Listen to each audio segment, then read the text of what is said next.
I was on a bed that resembled a hospital bed, and I was on my side. I felt paralyzed, and I felt something behind my back, and I could move my neck. I turned around, and just a couple of inches from me, I came face to face with a gray.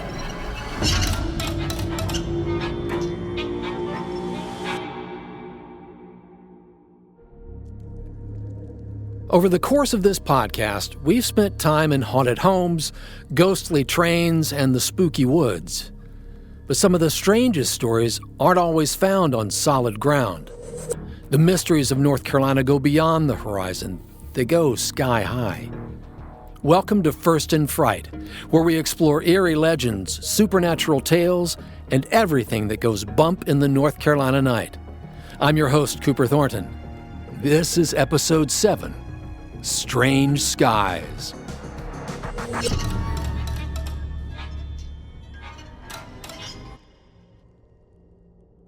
In ancient Greece and Rome, both Plutarch and Cicero recorded events of people caught outside during showers of blood.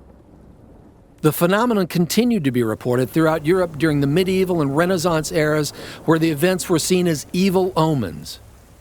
And it's also happened right here in the United States. The first known report of an American bloodfall was before this country had even been established. In 1708, European traders witnessed the phenomenon, and over the centuries, it kept happening. As in the Old World, the newly minted Americans saw it as a sign of God's displeasure.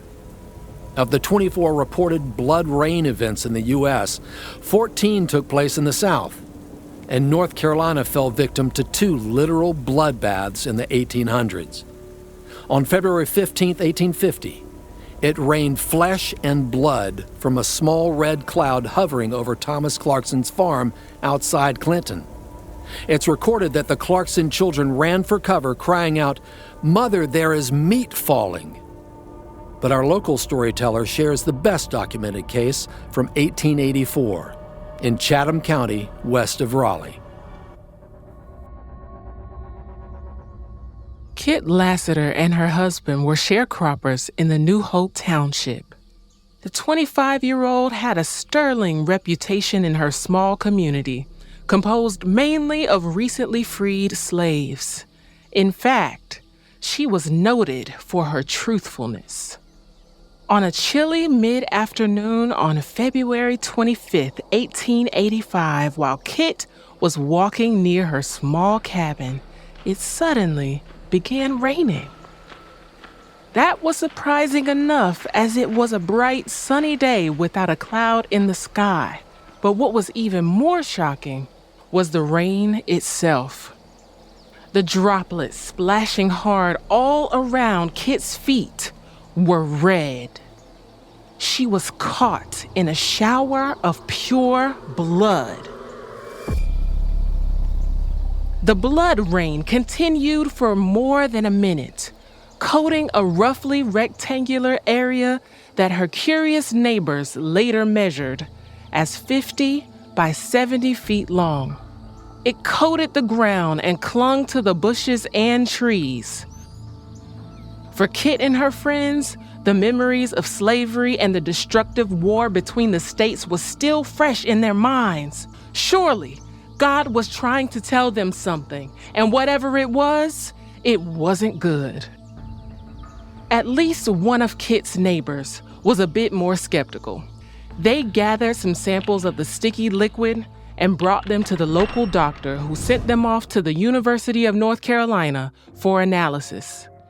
Thinking it was a hoax, no one in the chemistry department paid the sample any attention.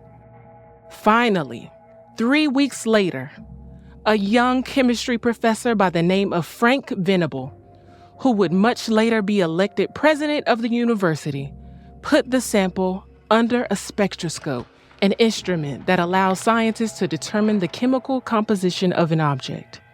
He was shocked to record that the sample he examined was potentially partially decomposed blood. Intrigued, Dr. Venable left Chapel Hill and traveled the nearly 20-mile trip on horseback to visit the Lassiters at their home. He found that there were still blood stains coating nearby fence posts. But Venable was a scientist. He started from a position of skepticism. He knew it might well be animal blood sprinkled there by the Lassiters in an effort to gain some sort of notoriety. But as Venable interviewed Kit's neighbors and other townsfolk, each interview seemed to back up Kit's story. Just what had happened, Venable didn't pretend to know. He presented the case to his colleagues at a series of scientific conferences, but everyone was as baffled as he. A lot of explanations have been offered, from the supernatural to the rigorously scientific. Aerial microalgae spores and migrating Saharan dust, but none has ever satisfactorily explained the event. Over the next 15 years, blood would rain down over American towns 3 more times before the phenomenon stopped altogether. It has not been seen since.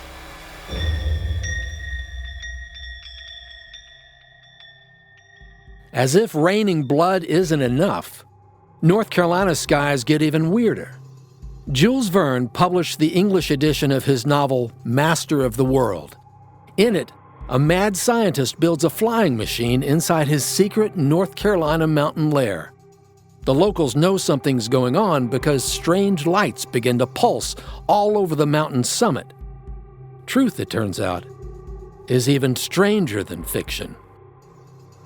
Brown Mountain in Burke County is known for its mysterious lights that are as bright as a full moon and hover and race just above the horizon. They're so intriguing and strange, they were even written into an episode of The X-Files. Many people have seen these lights, and one of them is a name you might just recognize. My name is Tom Maxwell. I was a professional musician for a number of years in a band called Squirrelet Zippers and wrote a top 20 hit, much to everyone's surprise, mostly my own. And then for my third act, I transferred to writing, creative nonfiction. I really like writing about music and weird things. I was always open-minded to the unseen world. I grew up in a town called Burnsville, just a little northeast of Asheville, right on the border of Tennessee. And I grew up on a mountain. And my dad, the eternal Boy Scout, liked it that way and moved us into a summer cabin. And down from our house, there was the ruins of an old house. And near to that was a spring. And my dad hooked up a pump and had a little pond, and we had ducks. And Dad built a housing for the pump, which was just a simple wooden structure set on a concrete pad. One day I was playing with my oldest brother, Dan. I couldn't have been more than 9 or 10. He was, chasing me around. And I got up on top of the pump house, which I'd say maybe was 2 or 3 feet high. And I was backing up. And I fell off head first. And as I fell off, I looked up and saw the concrete pad coming. And the only thing I had time to do was shut my eyes. I was going headfirst into concrete.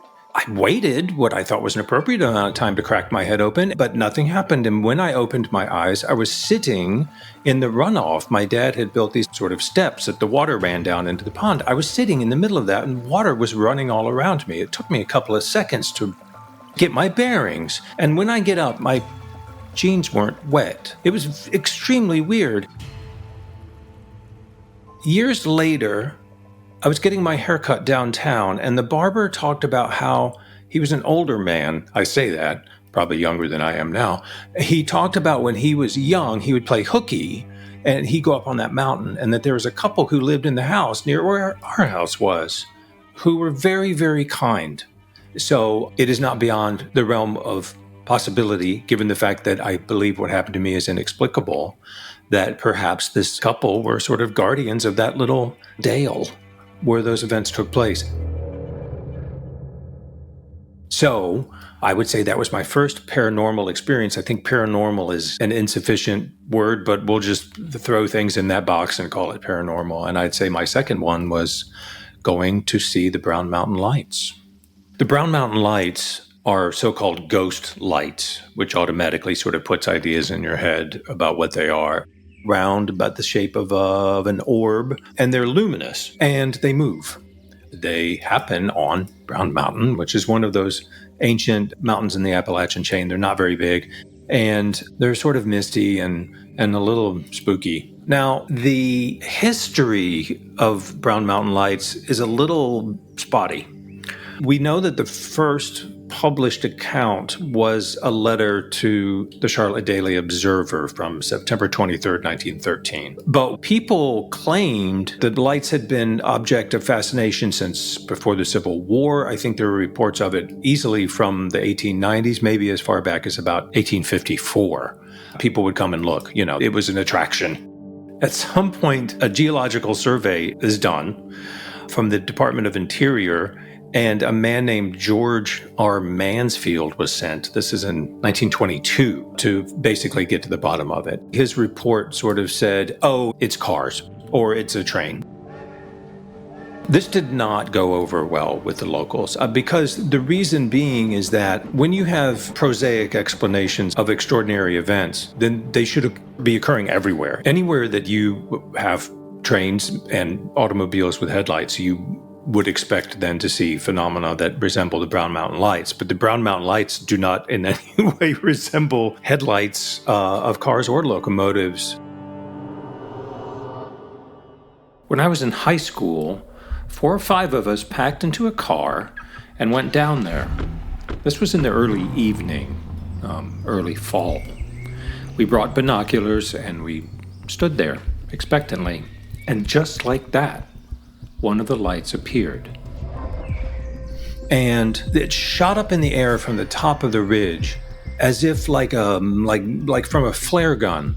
And others would appear, and they would behave in all manner of ways. They would arc, they would wriggle, they would dart, they would shoot around. I know it sounds weird, but they moved apparently of their own volition. This was extraordinary. At some point, I grabbed the binoculars and I followed one. And this is one of the most extraordinary things I've ever seen. This light, I remember it being green. It was probably about the size of a basketball. It was about 3 or 4 feet off the ground. It was luminous. And it was weaving in and amongst young hardwood trees. And I could see the reflection of its light against the bark of the trees as it sort of like wound its way in front of one and behind another. And I watched it for at least a minute or two, as long as it was doing its thing. And my guess is that we probably watched the lights for upwards of an hour. That image of that one light weaving in and amongst the trees will stay with me the rest of my life. It's a treasure that I keep. I feel the same now that I did when I saw them. I can best describe it as a calm delight. I wasn't excited or frightened. Their movements were not fraught, even though sometimes they could move very quickly, but it was a dance, and we were the audience. A pure sort of delight. I think the 2 reasons why I felt calm was because of the intrinsic movement, but also because I was a mile away. If I was walking at night and I saw one of those things in the woods, I'd be freaking running. It'd be too close. And there was nothing about the way they moved that was in any way sort of threatening, but you could see the entirety of Brown Mountain. So it then became a kind of a stage as opposed to something in which you were a participant. I know that people are still going and seeing these things. It is known and accepted in the region. Other people will say, oh, yes, that was explained away by the geological survey that said it was locomotives and cars. And all you have to do is go there to know that that's utterly preposterous. When it comes to the inexplicable, there's a lot of people not comfortable with that because it doesn't fit into their worldview. Where I'm at is I'm content that there is phenomena that is beyond my poor narrative abilities. Is it geologic? Could be. No idea. Is it paranormal? I really don't know. And I've never really bothered myself about knowing, because it's so wonderful to me, quite literally wonderful, that it just exists and we don't have to name it or explain it away or put it in a box. You just allow it to be. The 2014 indie movie Alien Abduction, about a family that comes across extraterrestrials, is based on the Brown Mountain Lights. While that's a total work of fiction, UFOs are no stranger to the North Carolina skies. In 2019, Greensboro's Brett Jones was birdwatching when he caught a glimpse of the last thing he expected in flight. It was a cylindrical metallic object with flashing silver and gold lights hovering at the height of a commercial aircraft, or, he told the news later, even outside the atmosphere. And then, just like that, it vanished, as if it entered a wormhole. In 2022, Wes Snyder, an Outer Banks astrophotographer known for his stunning Milky Way time-lapses, took one of his signature shots of the hazy band of the white light rotating over a Nag's Head beach. But when he later watched through the footage, he noticed odd lights streaking across his screen. Planes show up as white straight lines, but these craft left bright red trails and wheeled in tight, concentric circles across the night sky, creating haunting spiral patterns. There are thousands of these local UFO stories. But coming face to face with the unknown is a whole different experience. Just ask this Inner Banks resident. My name is Sev Talk. I am a ufologist and author of the book, You Have the Right to Talk to Aliens. I am an experiencer advocate, and I'm also a spiritual counselor. An experiencer is the word that we use to define someone who's made direct contact with an extraterrestrial or another worldly being. I was raised by two very open-minded parents. As a family, we were believers of our extrasensory abilities, of life on other planets, of other dimensions.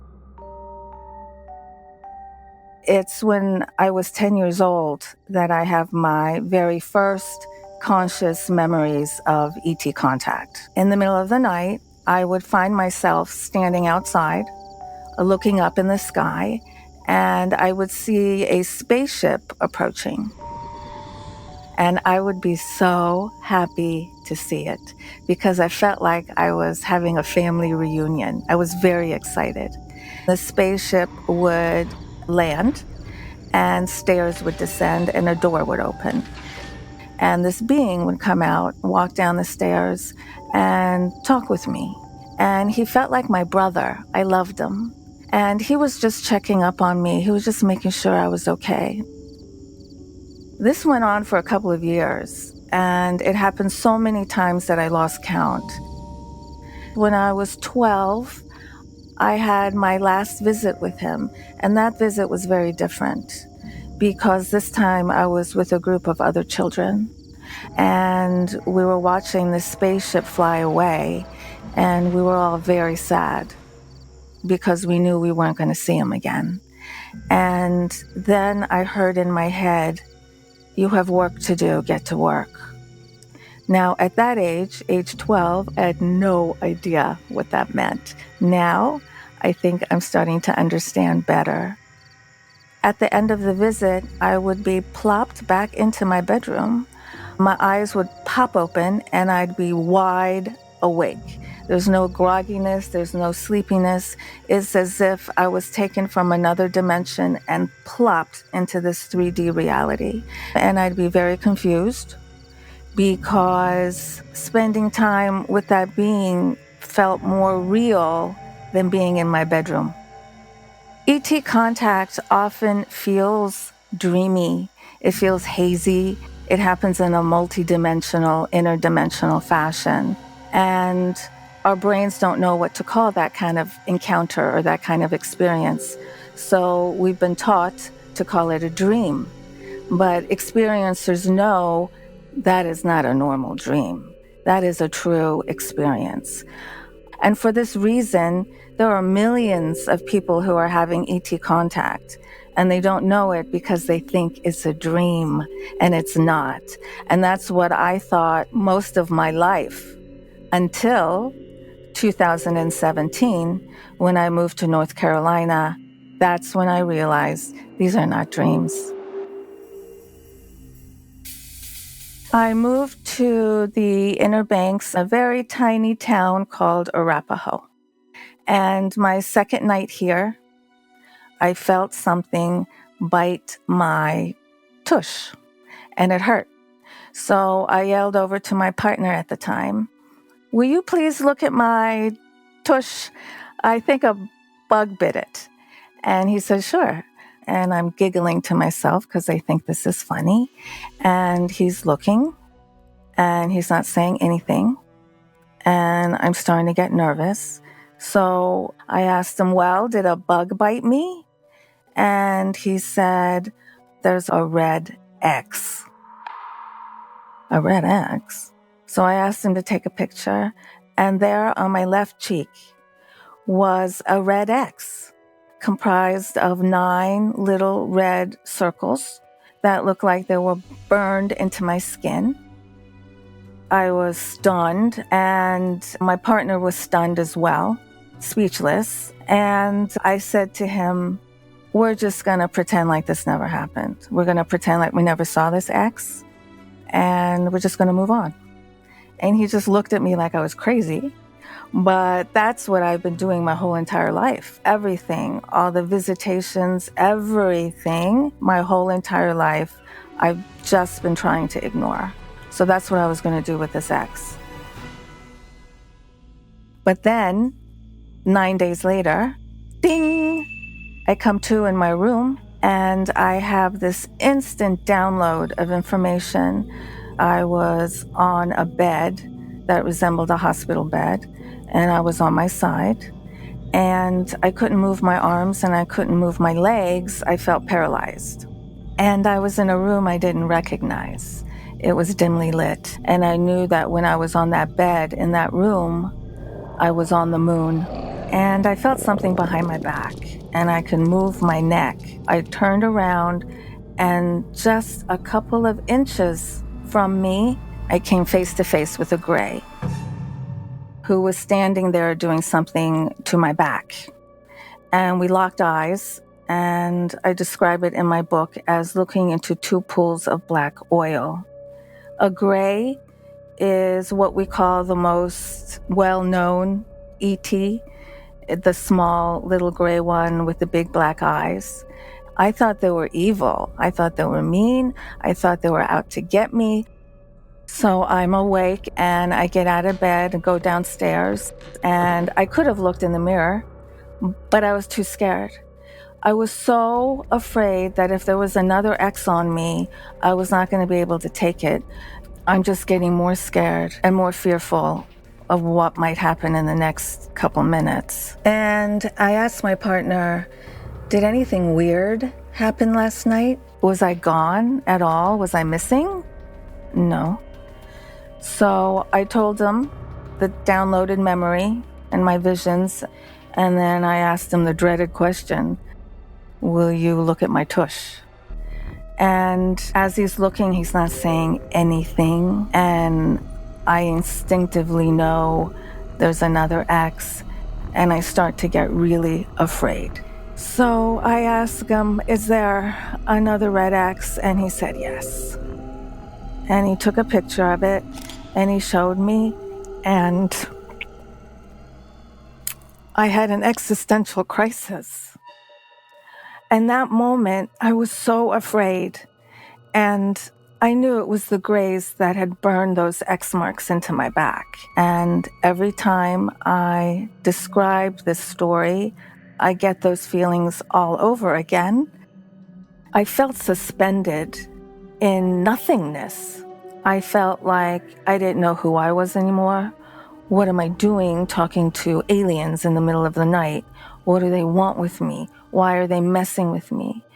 Not only who am I as a human, but who are we as a race? And what are we doing? And what's our purpose? And all of this is rushing through my mind, and I have answers for nothing. It's like my whole fabric of reality was pulled right out from underneath me.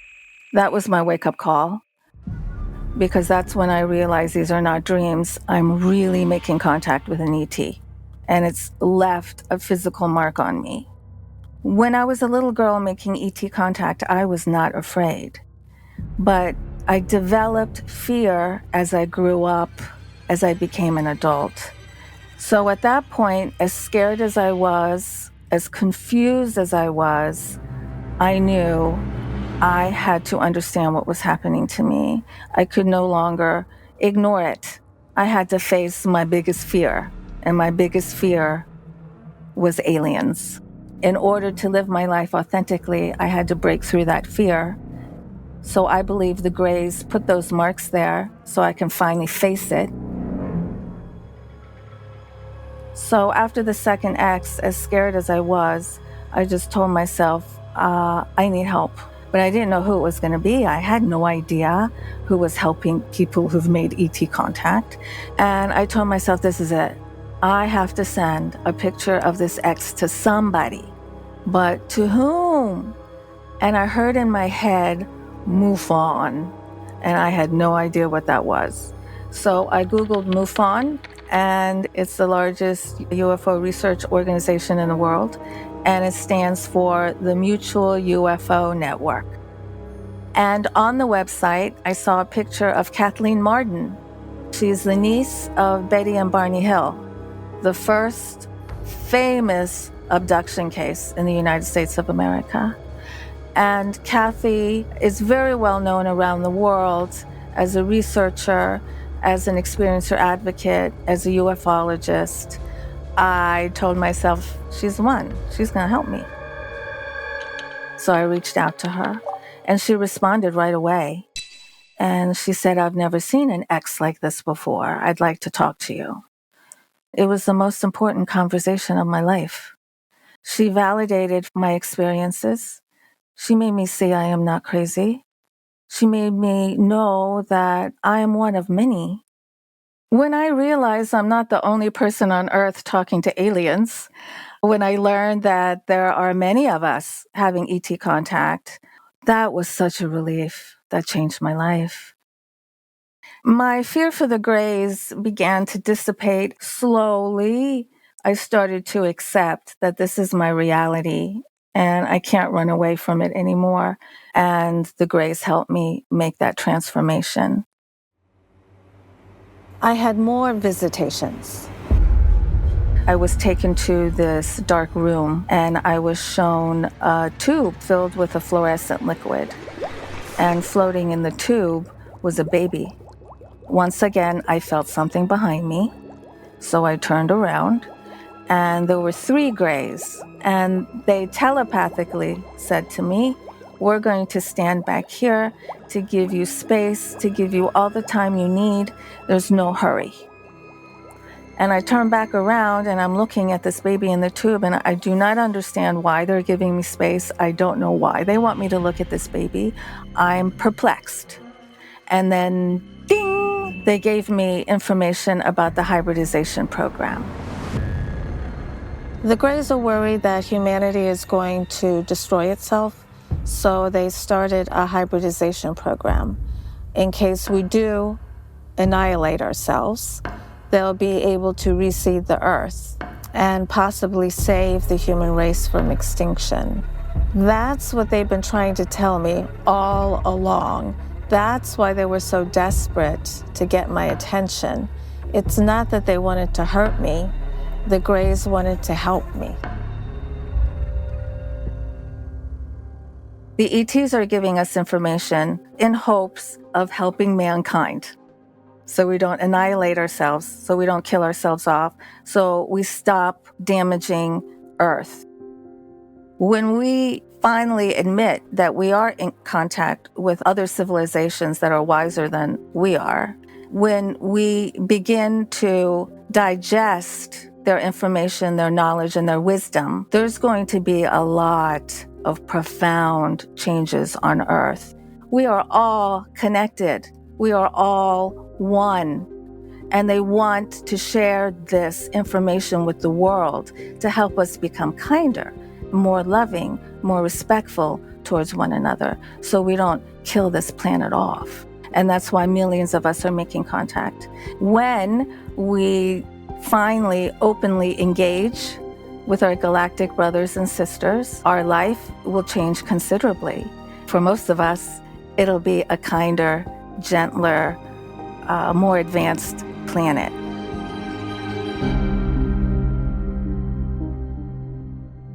After encountering the ghost of his dead father, Prince Hamlet says, "There are more things in heaven and earth, Horatio, than are dreamt of in your philosophy." If Hamlet were in North Carolina, he'd feel right at home. Here, beachgoers frolic in the same sparkling waves once sailed by ghostly pirate ships.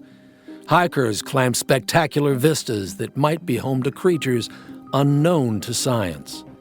And stargazers catch glimpses of lights that could be UFOs darting across the night sky.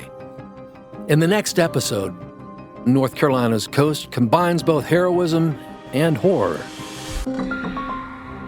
And she said, "Danny, somebody's in your room." And we looked up at the ship, and all of a sudden, the porthole curtain just jerked back, and the head came up to the porthole window, was looking out. She screamed, "You see it?" I said, "Yeah, I see it, I see it." I thought, my God, I'm actually looking at the ghost.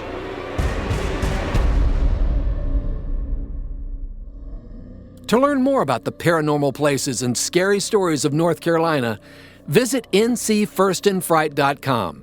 Discover trails and destinations that will haunt you in the best way, and share your own NC scare by tagging hashtag #NCFirstInFright.